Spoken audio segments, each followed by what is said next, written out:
Hello friends, today we discuss about neurotransmitters. Neurotransmitters is a chemical that secretes from one neuron to transfer message to other neuron, other organ and your muscles. Means always neurotransmitters release from pre-synaptic membrane to post-synaptic membrane message transfer. अब अपन neurotransmitter पढ़ने से पहले थोड़ा सा अपन nervous system के बारे में discuss करते हैं। नर्वस सिस्टम आपका क्या करता है, क्या काम करता है? Coordination and control of all your body organs, सभी ऑर्गन्स में कोऑर्डिनेशन रखता है और उनमें उनको कंट्रोल में रखता है। नर्वस सिस्टम के अगर अपन देखें तो दो पार्ट, एक आपका होता है somatic nervous system and other होता है आपका मींस ऑटोनोमिक नर्वस सिस्टम। देखिए नर्वस सिस्टम को अपन दो तरह से डिसाइड करते हैं, उसकी पोजीशन के हिसाब से। पोजीशन के हिसाब से मतलब हो गया कि आपका सेंट्रल नर्वस सिस्टम और पेरिफेरल नर्वस सिस्टम, ओके। और उनके फंक्शन के हिसाब से अपन देखें तो सोमेटिक नर्वस सिस्टम और आपका ऑटोनोमिक नर्वस सिस्टम। इसी तरह ऑटोनोमिक नर्वस सिस्टम दो प्रकार, sympathetic and parasympathetic nervous system. Nervous systems prepared from nerve or nerves are prepared from neurons. It means neurons are functional and structural unit of your nervous system. Means nerve कितने तरह की, how many types of nerve? Nerve are three types: sensory nerve, motor nerve and mixed nerve.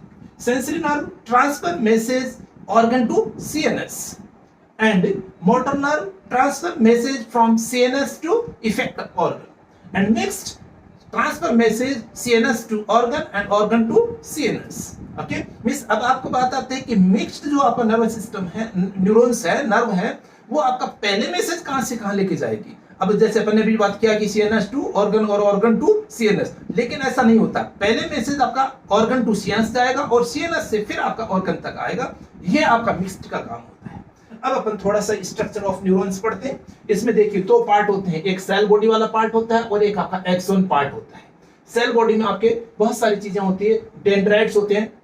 Dendrites always receiver of neurotransmitter, means dendrites से हमेशा ही message accept करने की capacity होती है। ये मैसेज एक्सेप्ट करते हैं थ्रू न्यूरोट्रांसमीटर्स, ओके। देन आपका cell membrane of cell body, then आपका सेल बॉडी मींस आपका nucleus of the cell body and आपका neurofibrils and hillock that joins to axon and the cell body, then आपका Nissl body.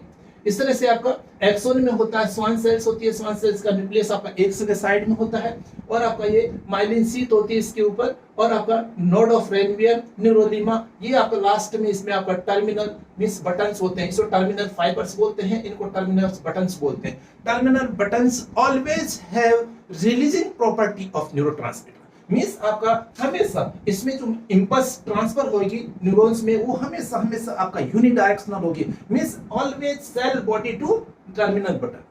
और terminal button से आपका neurotransmitter release होता है और that transfer the message to neurons, means neuron to neuron, neuron to organ, neuron to muscles. अब बात करते हैं कि अपन जैसे आपका यहाँ से टर्मिनल बटन से न्यूरोट्रांसमीटर रिलीज होता है तो फिर आपका उसको एक्सेप्ट कौन करेगा न्यूरोट्रांसमीटर को। अब देखिए इसमें ये स्ट्रक्चर आपका, ये न्यूरोट्रांसमीटर, यहाँ पे आपका ये टर्मिनल बटन है, ये आपका टर्मिनल बटन है, ये आपका डेंड्राइट का पार्ट है। अगर नर्व है तो, और नर्व नहीं है तो ये आपका टर्मिनल बटन होता है, ये आपका मसल होता है। ये आपका अगर टर्मिनल बटन है तो ये आपका ऑर्गन होता है। इस तरह से आपका इसको अपन pre junctional membrane and post junctional membrane बोलते हैं। अब बात आती है कि जंक्शन को अपन अलग अलग कैटेगरीज में डिवाइड करते हैं। मेनली अपन थ्री कैटेगरीज पढ़ते हैं इसका। सबसे पहला आता है synapse. Synapse is a joining of to neurons.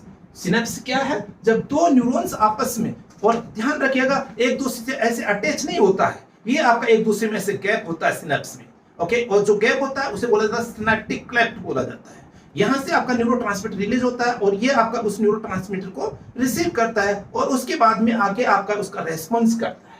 फिर गैंग्लियन। गैंग्लियन क्या होता है? मींस एक न्यूरॉन आया और बहुत सारे न्यूरॉन्स उसको एक्सेप्ट करने के लिए, उसके मैसेज को एक्सेप्ट करने के लिए आपका मींस अलर्ट होती है। और मींस एक तरह से अपन कहीं bunch of neurons, that is known as ganglions. And third आपका जो होता है मींस वन न्यूरॉन एंड आपका मसल्स, जिसे अपन neuromuscular junction, neuro organ junction, okay. Means आपका नर्व और आपका ऑर्गन और मसल्स होती है तो उसे अपन न्यूरोमस्कुलर जंक्शन बोलते हैं। इस तरह से आपका 3 classes of junctions are present in your nervous system. Then we read about this neurotransmitters means आपका नर्व के आपके कैरेक्टर्स क्या क्या हैं. नर्व के कैरेक्टर्स हैं, they not divide after birth but grow and increase their length. Means उनकी growth होती है प्लस और उनकी लेंथ होती है, लेंथ बढ़ती है, लेकिन मल्टीप्लिकेशन कभी नहीं होता है. अगर मल्टीप्लिकेशन हुआ होता तो मीन्स आपका न्यूरॉन्स बहुत सारे होते, लेकिन ये भी ध्यान रखना लेंथ बढ़ती है, क्योंकि बच्चा आपका जब बर्थ होता है तो इतना सा होता है, लेकिन जब बड़ा हो जाता है तब आपका हाइट बढ़ती है तो उसकी न्यूरॉन्स बढ़ता है. ऐसा नहीं होता तो आपका घुटने में और सीट में तो आपकी न्यूरॉन्स होती ही नहीं, फिर छोटी होती है, सिकुड़ती हुई चली जाती है. इस तरह से अपन को ध्यान रखना कि न्यूरॉन्स की आफ्टर बर्थ लेंथ बढ़ती है और ग्रोथ होती है, लेकिन उनमें डिवीजन नहीं होता, उनके नंबरिंग नहीं बढ़ता है. नेक्स्ट पॉइंट है कि आपका impulse from one part to next part. Effector organ neurons are effector organs. Effector organ से नर्व से इफेक्टर ऑर्गन तक आपका मैसेज का ट्रांसफर करता है. नेक्स्ट है आपका कि मैसेज ट्रांसफर ऑलवेज यूनिडायरेक्शनल. एक ही डायरेक्शन में उसका मैसेज ट्रांसफर होता है, दूसरी डायरेक्शन में उसका मींस आपका only one direction means cell body to terminal buttons impulse transmission होता है. अब बात आती है कि आपका जैसे नर्व सिस्टम है, नर्व सिस्टम में आपके डिफरेंसेस वो आपको नर्व सिस्टम में अपन अलग से पढ़ेंगे. अब है न्यूरोइम्यूनल ट्रांसमिटर होता क्या है. न्यूरोइम्यूनल ट्रांसमिशन होता क्या है. Nerves transmit their message across synapses और neuro effector organ junction by the release of humoral means chemical messages. These chemicals are known as neurotransmitters. Neurotransmitters are divided in two categories. Neurotransmitters are divided in two categories. Means one is excitatory, and second category is inhibitory. Excitatory and inhibitory. Excitatory means आपको ध्यान रखना है, आगे पढ़ेंगे अपन इसमें. Excitatory means आपका excitation generate करता है और इनहिबिटरी मींस आपका इनहिबिशन जनरेट करता है. Excitatory and inhibitory. अब इनके एग्जांपल्स देखिए. एग्जांपल्स एक्साइटेटरी में कौन कौन से आते हैं, सभी मैक्सिमम. ओके मींस आपका एसिटाइलकोलिन है, नोरएड्रेनालिन है, एड्रेनालिन है, आपके सभी इसमें सीरोटोनिन है, ग्लूटामेट है, एपिनेफ्रिन है, हिस्टामिन है, डोपामिन है, ये सभी इसमें आते हैं. और आपका उसमें कौन से आते हैं इनहिबिटरी में, गाबा और ग्लाइसिन. गाबा आपका मींस अपन सेडेटिव हिप्नोटिक्स में पढ़ते हैं. अब ध्यान रखना है इनहिबिटरी आपका जो न्यूरोट्रांसमीटर्स है वो आपका कामिंग इफेक्ट मींस उसमें आपको ध्यान रखना हमेशा क्लोराइड आयन आपका इफेक्टिव होता है. और यहाँ पे जो आपका एक्साइटेटरी में है उसमें आपका कैल्शियम या फिर सोडियम आयंस आपके इफेक्टिव होते हैं. मींस पॉजिटिव आयंस होते हैं एक्साइटेटरी में और नेगेटिव आयंस होते हैं इनहिबिटरी में. आप ये कह सकते हैं कि लार्ज आयंस होते हैं मींस वो आपके लार्ज आयंस होते हैं वो एक्साइटेटरी में, और आपके स्मॉल आयंस होते हैं वो आपका इनहिबिटरी न्यूरोट्रांसमीटर्स में आपका इफेक्टिव होते हैं. नेक्स्ट बात आती है कि आपका न्यूरोट्रांसमीटर्स की जो कैरेक्टर्स है वो क्या क्या होने चाहिए. It should be present in presynaptic neurons. It should be released in the medium following nerve stimulation. Its application should produce response identical to those produced by nerve stimulation. Its effects should be antagonized or potentiated by substances which similarly under effect of nerve stimulation. ध्यान रखना ये इसकी properties है neurotransmitter की. Okay next आते हैं neurotransmitter और वो किससे बनते हैं. ओके वो कहाँ प्रेजेंट होते हैं. सबसे पहला है आपका एसिटाइलकोलिन. एसिटाइलकोलिन कोलिन से डिराइव्ड होता है और सीएनएस और पैरासिम्पैथेटिक नर्व सिस्टम में आपका प्रेजेंट होता है. सीरोटोनिन 5-हाइड्रोक्सीट्रिप्टामिन ये ट्रिप्टोफैन अमीनो एसिड से बनता है और आपका सीएनएस और आपका chromaffin cells of the gut and enteric cells में प्रेजेंट होता है. गाबा ग्लूटामिक अमीनो एसिड से बनता है, सीएनएस में प्रेजेंट होता है. हिस्टामिन हिस्टिडीन अमीनो एसिड से बनता है और आपका हाइपोथैलेमस में प्रेजेंट होता है. एपिनेफ्रिन सिंथेसिस पाथवे ये टायरोसिन से बनता है और एड्रिनल ग्लैंड एड्रिनल मेडुला और सम सीएनएस सेल्स में प्रेजेंट होता है. नॉरएपिनेफ्रिन टायरोसिन से बनता है, सीएनएस और सिंपैथेटिक नर्वस सिस्टम में प्रेजेंट होता है. डोपामिन सिंथेसिस टायरोसिन से बनता है और सीएनएस में प्रेजेंट होता है. नाइट्रिक ऑक्साइड ये आर्जिनिन से बनता है, सीएनएस और गैस्ट्रोइंटेस्टाइनल ट्रैक्ट में आपका प्रेजेंट होता है. ये आपका न्यूरोट्रांसमीटर्स के बारे में है. अब अपन बात करते हैं कि आपका न्यूरोट्रांसमीटर्स की रिलीज की आपके मींस आपका जो एक्शन है वो आपका कितने स्टेप्स में आपका पूरा होता है। एक आपका न्यूरो इंपल्स के बारे में आप देख लीजिए, इसमें आपका मींस ये रेस्टिंग मेम्ब्रेन पोटेंशियल -70 होता है, रेस्टिंग मेम्ब्रेन पोटेंशियल -70 मिलीवोल्ट और +30 आपका एक्शन पोटेंशियल होता है, +30 मिलीवोल्ट आपका एक्शन पोटेंशियल होता है। ध्यान रखिए रेस्टिंग मेम्ब्रेन पोटेंशियल और आपका एक्शन पोटेंशियल मेम्ब्रेन, इसमें आपका डीपोलराइजेशन होता है किसके कारण से, सोडियम आयंस के कारण से, फिर कैल्शियम पोटेशियम आयन के कारण से ओवरशूट फेज आती है, फिर आपका प्लेटिव फेज आती है कैल्शियम आयंस के कारण से, फिर आपका रीपोलराइजेशन फेज है, इसे 0, 1, 2 और 3 फेज बोलते हैं, और ये आपका फोर्थ आपकी रेस्टिंग फेज आ जाती है। इस तरह से आपका इंपल्स का ट्रांसमिशन होता है। अब अपन बात करते हैं न्यूरो ट्रांसमीटर रिलीज की स्टेप्स या वो आपका किस तरह काम करते हैं। सबसे पहले ध्यान रखिए कि इंपल्स कंडक्ट होती है न्यूरॉन्स में। अब इंपल्स कंडक्ट होती है तो उसमें कौन से आयंस क्या करते हैं वो आप देखिए। Resting membrane potential on neurons -70 millivolt inside and action membrane potential +30 inside neuron. अब ध्यान रखिए यहाँ इनसाइड लिखा हुआ है, इनसाइड का मतलब यहाँ इनसाइड है, ये बाहर नहीं, बाहर होगा तो कितना होगा अपोजिट होगा, मींस आपका -70 है तो बाहर कितना होगा +70, हमेशा अपोजिट, मींस आपका जो चार्ज होता है दोनों में आपका मूवमेंट आपका उसी तरह से होगा। तो ध्यान रखिएगा इनसाइड -70 मिलीवोल्ट और आउटसाइड +70 मिलीवोल्ट, और action potential inside +30 millivolt and outside -30 millivolt. देखिए इसमें -70 inside and action potential membrane +30 millivolt inside neurons. The resting membrane potential is established by high potential permeability of axonal membrane. High potassium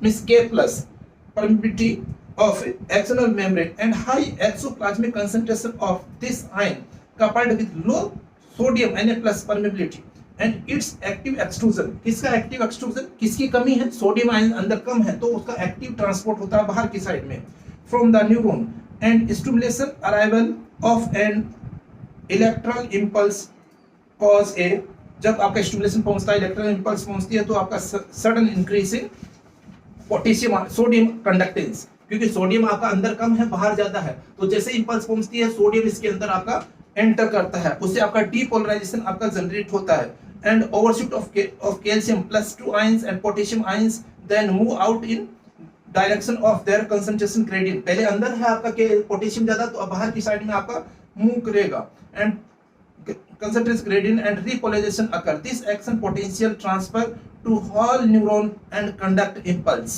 Okay, impulse इस तरह से आपका continue process से आपका यहाँ तक पहुंचती है impulse. अब इस impulse को आपका रोकने के लिए दो तरह के आपके टॉक्सिन्स अपन यूज में लेते हैं, पहला आपका टेट्रोडोटॉक्सिन एंड दूसरा आपका सेक्सीटॉक्सिन। और ये किस तरह से काम करते हैं, दोनों ही आपके सोडियम चैनल को, जो आपका सोडियम चैनल है उसको ब्लॉक करते हैं, टेट्रोडोटॉक्सिन और सेक्सीटॉक्सिन दोनों ही आपका मींस इनको इनहिबिट करते हैं। नेक्स्ट आपका ट्रांसमीटर रिलीज। अब देखिए ट्रांसमीटर रिलीज आपका इंपल्स यहां तक पहुंच गया, जब आपका टर्मिनल बटन पे आपका इंपल्स पहुंचता है तो आपका इसके जो आपका कैल्शियम चैनल है वो आपका ओपन हो जाता है। ये कैल्शियम आपके बाहर के कैल्शियम आपका एंटर करता है, इंटरनल कैल्शियम इसमें स्टोर होता है, वो कहां होता है ईआर में, एंडोप्लाज्मिक रेटिकुलम में। वहां से इंटरनल स्टोर आपका कैल्शियम है वो आपका वहां से रिलीज होता है, उसको रिलीज किसने किया, बाहर वाले कैल्शियम आयन ने, और वो आपका रिलीज होता है तो फिर इस वेसाइकल में आपका एंटर करता है, इसका वॉल्यूम बढ़ता है जिसके कारण से ये आपका उसके कारण से कैल्शियम और न्यूरोट्रांसमीटर और आपका एंजाइम इसमें आपका इस एंड प्लेट पे आपका इस मेम्ब्रेन से आपका मिस ट्रांसफर होता है। और यह स्पेसिफिक टाइप की डॉकिंग प्रोटीन्स होती है, उन डॉकिंग प्रोटीन्स को अपन कई नाम से जानते हैं, जैसे आपका इसमें सिनेप्टोटैगमिन, सिनेप्टोब्रेविन, न्यूरैक्सिन, सेंटैक्सिन एंड सिनेप्टोफाइसिन, ये आपकी डॉकिंग प्रोटीन्स होती है, वो इसको यहाँ पे आने पे बाइंड कर लेती है, ये मेम्ब्रेन आपस में आपका यहाँ पे फ्यूज हो जाती है और न्यूरोट्रांसमीटर और रिलीज आपका यहाँ रिलीज हो जाता है। ओके, ये आपका रिलीज की प्रोसेस है। नेक्स्ट है आपका transmitter action on post junctional membrane. Third point है transmitter action on post junctional membrane. अब आपका न्यूरोट्रांसमीटर यहाँ रिलीज हो गया, वो अपने रिसेप्टर पे बाइंड होगा। अब रिसेप्टर पे बाइंड होने के बाद में वो किस तरह का एक्शन जनरेट करेगा वो डिपेंड करता है न्यूरोट्रांसमीटर की प्रॉपर्टी पे। कैसे प्रॉपर्टी, क्या, इस दो तरह के न्यूरोट्रांसमीटर्स है, EPSP and IPSP. EPSP excitatory post synaptic potential and IPSP means आपका इनहिबिटरी पोस्ट सिनेप्टिक पोटेंशियल। आपको ध्यान रखना है क्या कि पोस्ट सिनेप्टिक दोनों तरह के एक्शंस आपके किस तरह से आपके काम करते हैं। ईपीएसपी और आईपीएसपी उनकी प्रॉपर्टी पे डिपेंड करता है। अपन ने भी पढ़ा एक्साइटेड न्यूरोट्रांसमीटर्स एपीएसपी जनरेट करेगा और इनहिबिटरी न्यूरोट्रांसमीटर्स आपका आईपीएसपी जनरेट करेगा। अब देखिए means the release of neurotransmitter specific, अब जो अगर ईपीएसपी हुआ तो क्या होगा, increase in permeability to all cations, sodium or calcium efflux, then causes a depolarization followed by potassium efflux. These ionic movement are passive as the flow of down the concentration में आपका down hill transfer करता है। आईपीएसपी वही अपने बात किया कि आपका कैल्शियम और क्लोराइड आयन स्मॉल आयंस का आपका मूवमेंट बना, कैल्शियम का इफ्लक्स होता है और कैल्शियम नहीं पोटेशियम का इफ्लक्स होता है और क्लोराइड आयन का इन्फ्लक्स होता है, जिसके कारण से उसमें इनहिबिटरी पोटेंशियल जनरेट होता है। नेक्स्ट आपका पोस्ट जंक्शनल एक्टिविटी। अब आपका अगर एक्साइटेड ट्री है तो यहाँ पे रिसेप्टर पे बाइंड होगा। अब रिसेप्टर पे बाइंड, रिसेप्टर तीन अलग अलग का हो सकता है, क्या नर्व हो सकता है, ऑर्गन हो सकता है, गैंग्लियन हो सकता है। ओके, नर्व हो सकता है, मसल्स हो सकता है और गैंग्लियन हो सकता है। अब इसमें अगर एक्साइटेड ट्री है तो आपका इसमें क्या होगा, इसमें आपका मींस न्यूरॉन्स में एक्साइटेड पोटेंशियल मींस आगे इंपल्स का ट्रांसफर करेगा। अगर आपका मसल्स है तो क्या करेगा, कॉन्ट्रैक्शन होगा। अगर आपका ग्लैंड है तो क्या होगा, सीक्रेशन बढ़ाएगा। ये एक्साइटेटरी के फंक्शन होंगे। अगर आपका न्यूरोट्रांसमीटर इनहिबिटरी है, रिसेप्टर पे बाइंड हुआ और आपका इनहिबिटरी मींस आपका कामिंग का इफेक्ट करता है, इनहिबिटरी एक्शन आपका शो करता है। मतलब कैसे एक्शन मींस आपका membrane stabilisation and register depolarisation stimuli. Next है आपका termination of the neurotransmitters. Termination कैसे होगा, ये रिलीज तो हो गया न्यूरोट्रांसमीटर, अब उसका टर्मिनेशन होना जरूरी है। मींस न्यूरोट्रांसमीटर आपका आने के बाद में इसके दो फ्यूचर है, या तो वो आपका लोकली यहाँ पे मिस मेटाबोलाइज्ड हो जाए, और अगर मेटाबोलाइज नहीं होता है तो उसका आपका वापस से रीअपटेक हो जाता है। ओके, अब ध्यान रखना है रीअपटेक ऐसे नहीं होता है, रीअपटेक स्पेसिफिक रिसेप्टर होता है और वहां पे चैनल होता है, उसके थ्रू ट्रांसपोर्टर होता है, उसके थ्रू आपका मिस रीअपटेक होता है।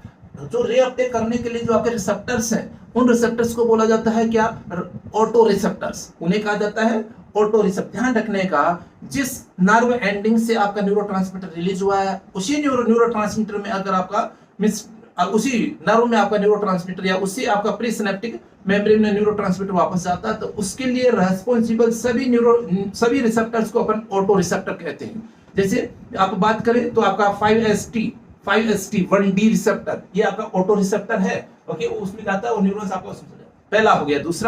पहला है रीअपटेक, दूसरा होता है लोकली डिग्रेडेशन। जैसे मान लीजिए इसमें एग्जांपल है अपन एसिटाइलकोलिन का लोकली एक एंजाइम होता है कोलिनेस्टरेज एंजाइम, उसको वो आपका क्या कर देता है, डिग्रेड कर देता है। इसी तरह मोनोअमीनो ऑक्सीडेज, ओके, वो आपका यहाँ पे प्रेजेंट होते हैं और उनको आपका डिग्रेड कर देता है। ये लोकल डिग्रेडेशन है। ओके, इनको डिग्रेड कर देता है। नेक्स्ट अपन एक टर्म और पढ़ेंगे, क्या कि को-ट्रांसमीटर्स क्या होता है। Co-transmitters in the ANS beside the primary transmitter acetylcholine noradrenaline neurons have been found to elaborate purines जैसे ATP adenosine peptides like vasoactive intestinal peptide VIP और neuropeptide और NP gamma और substances P, enkephalins, somatostatins, etc. nitric oxide and prostaglandins as co-transmitters. In most autonomic cholinergic neurons, VIP is associated with acetylcholine while ATP is associated with the acetylcholine and noradrenaline.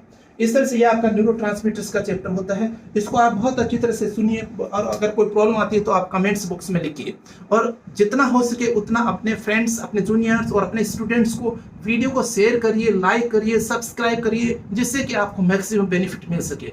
ये आपके videos बहुत ही सभी books को देख के और उनको पढ़ के और जो एक्सट्रैक्ट है वो करके फिर आपको दिया जा रहा है, इसलिए आप जितना हो सके उतना इसको अपने स्टूडेंट्स, अपने दोस्तों में आप डिस्ट्रीब्यूट करिए। Okay, thank you.